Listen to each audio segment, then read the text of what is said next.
Welcome to the Burton Ballers. Ain't got no time for no stallers, yeah. We are the risers, we're not the fallers. Our channel is growing wider and taller. Yeah, we're here to give you the news about your dear beloved Blues, yeah. So if you like this YouTube channel, like, subscribe and turn on that bell. Yeah.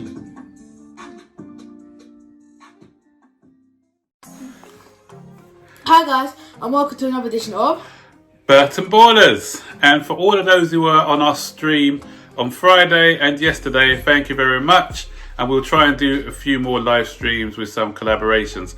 And what we may try and do as well is do some live streams and include some of you, the subscribers. So if you'd like to be involved in one of our live streams one day, just comment below, guys, and we will try and arrange for you to be part of the experience.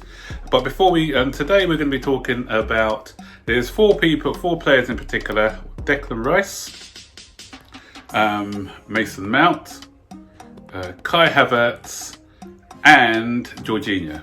So these are four players who are sort of not dividing. There's a couple of players who are dividing the fan base. So before we get into this video, don't forget to like the video, subscribe to the channel, and turn on all post notifications so you know when we make a video. Share this video and comment down below. Can you get the video to 200 likes? 200 likes, guys. And so, right, Zane. There's a lot of talk because obviously the Chelsea have been linked closely to Declan Rice. So what are your thoughts on Declan Rice? Would you like him at Chelsea or not? Yeah. Like, even if it doesn't work out well, it can still be a substitute. Like, Are we going to spend 50 million for? He's either going to play centre back or holding midfielder. So are we going to be paying 70 million or whatever? No. How much would you pay for him? I would actually pay a good 45 million for him. Yeah, to sit on the bench. You said. You said as a substitute. Not sit on the bench, but he's just like a solid defender. It's like, I paid 45 million. And he's still young as well. So yeah, I would like him because a lot of people are saying that they don't want him and he's a waste of money. Yeah, okay. And you know what it is, Zane? This is the issue. There's a lot of people who are Jorginho supporters at Chelsea. Yeah, that's the truth. And because they know that if he comes, that means Jorginho's place is threatened, and Jorginho won't be playing enough games for Chelsea. So all of these Jorginho fanboys are trying to belittle the abilities of Declan Rice. Yeah, and it's vice versa as well, because I've seen it on both sides. Because I've seen people who badly want Declan Rice who are belittling the abilities of Jorginho.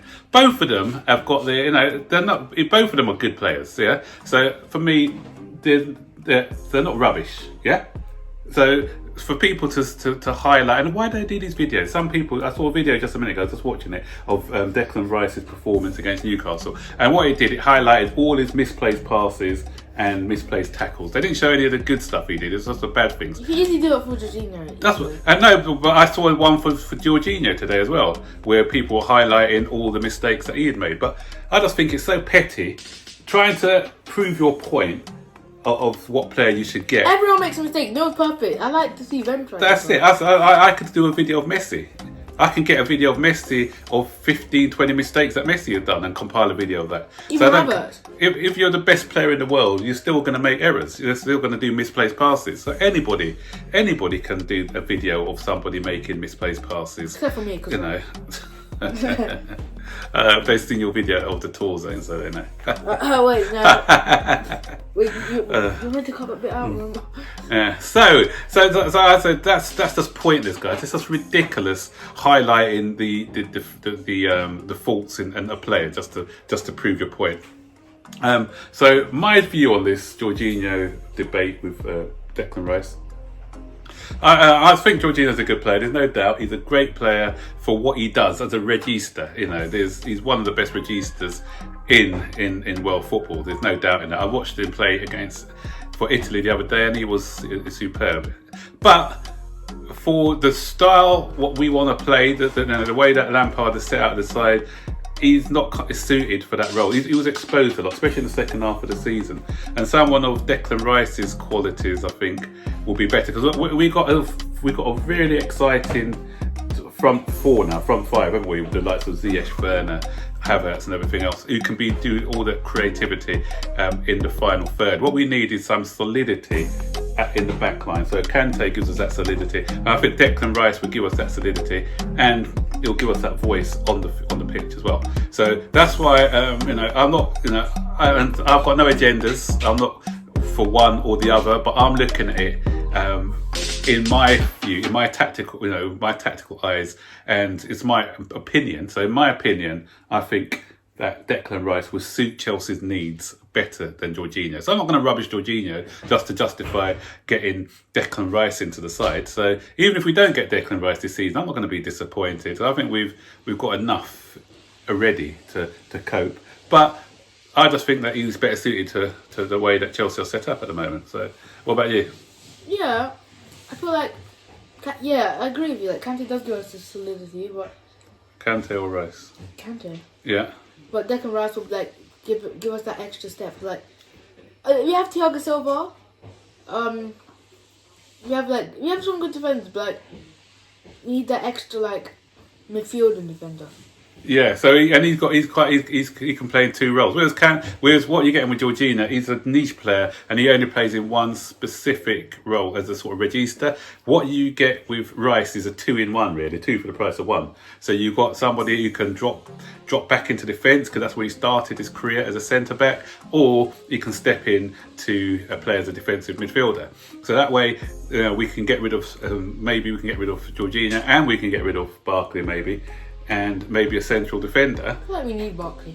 I don't know. We've got Loftus-Cheek. Maybe to see how Loftus-Cheek goes on with his fitness. But Barkley, I think, is surplus requirements. He doesn't fit into this team as far as I'm concerned. Yeah, we could use him as a make way for the Declan Rice deal.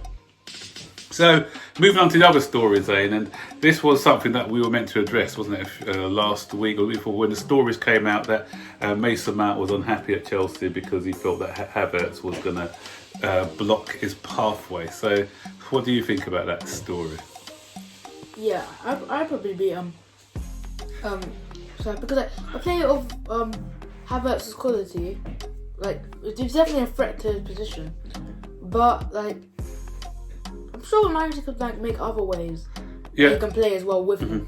Yeah, they can play together. 2 number 8s. So, but that story, that's a load of nonsense. When I saw that story, anyway, I just rubbished it straight away, because if people done their homework, if people know what sort of character, what sort of man Mason Mount is, then they would have known that story was a load of nonsense. I've read a lot about Mason Mount, and I followed his career from when he was in the youth team. Remember we used to watch him. He's the best player. I remember. Yeah. We would say Mason Mount.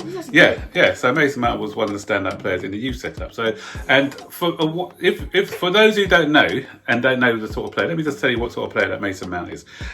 Mason Mount's dad, when Mason Mount was a youngster, and obviously we saw the promise that the boy had, he said, look, you're not going to get any opportunities at Chelsea because no one's made it since John Terry. And then John Terry, that was 20 years ago, so no one's broken through since John Terry. No, nobody from the youth setup has broke through to play regularly for Chelsea. And you know what Mason Mount said to his dad? What? I'm going to be the next one. Don't worry, I'll be the next one. Oh, was he actually the next one, or was someone else before him? Well, Nathan Ake played now and again, but whatever. But he said, you know what, Dad, I'm staying at Chelsea. I'm going to be the next one to break through. Oh. Yeah. So, for me, that's, you know what, this guy has got self-belief, and this guy, there's no way that he's going to give up easily. Second story, he was at Vitesse Arnhem. Vitesse Arnhem in the Eredivisie, the Dutch league. You don't know? That's the team that all the Chelsea youngsters go to, Zane. All the Chelsea youngsters go on loan to Vitesse. All of it? Not all, a lot of them. Yeah, so this is what kind of our feeder club in Holland. And he wasn't playing for Vitesse when he first came. And again, his dad said to him, you know what, son, I think let's try and get a different loan move for you, because you're not getting the games at Vitesse and it's going to stunt your career. And Mason Mount turned around and said to his dad, look, I'm going to prove myself here. I don't want another loan move. Once I get a place in this side... How old is he then?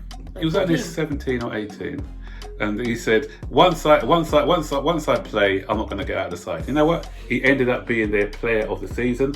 He ended up scoring more goals than Van der Beek did, more goals and assists in Holland that season, and he proved everyone wrong again. Yeah. So this guy, what if anything, the signing of Havertz is going to elevate Mason Mount even higher, because he's going to see the competition there. He's going to thrive on the competition, and he's going to say, you know what, I'm going to step up so that I'm going to be part of the team. And if you saw last season as well, Mason Mount, I think he played the most games for Chelsea last season, or not wrong. But with Mason Mount, what you saw is a kind of dip. It's a Mason Mount story. Yeah. So you had a kind of dip, and that's because he was playing too many games at a young age. Because I don't think in another season, Frank Lampard wouldn't have played him so many times. Because as a young player, you don't want to overplay them. So the good thing is that what Mason Mount will do this season, he's not going to be playing every single game, which I think would be good for him, because as he develops, he just needs to develop gradually and slowly. You don't need to rush him in and play him in a lot of games. So I think the fact that he probably 40 to 50% of the games this season will be good for his career and good for his development and good for his growth. I think, he's not going to play every game. He's going to play about 50% of the games. He'll get a lot of games, but he's not going to, but I just feel obviously not as many as last season. So, guys, that's another thing, because we've got Havertz, don't rubbish what we've got already in Mason Mount. Mason Mount had a good season last year, and I think he's going to have another good season and prove a lot of people wrong. Was he our player of the year, best of all? He was the Burton Borders player of the year for what he done last season. So anyway, guys, let us know what you think about these stories. Are you in the Jorginho camp? Are you in the Declan Rice camp? Or are you neutral? Yeah, and let us know about Mason Mount. Do you think that he's gonna get the game time? Do you think that he deserves to be part of the setup, or do you feel that now that we've got Havertz and he's surplus to requirements? It'll be interesting to know all your thoughts below. So just comment below, guys, and we will try and respond to the comments as they come in. So that's it for today, guys. Don't forget to like this video, subscribe to the channel, and turn on all post notifications so never make a video. You're terrible. Did he miss it? That was RV Barnes, wasn't it? That's awful. Like the video, subscribe to the channel, turn on all post notifications so you know if I make a video. Share this video and comment down below. Oh, that's terrible. Comment down below, and hope you enjoyed Mason Mount story time. Can you get this video to 200 likes? Yep. Yeah. Okay, bye. And 5,000 subscribers by the end of the month. Okay, guys, cheers.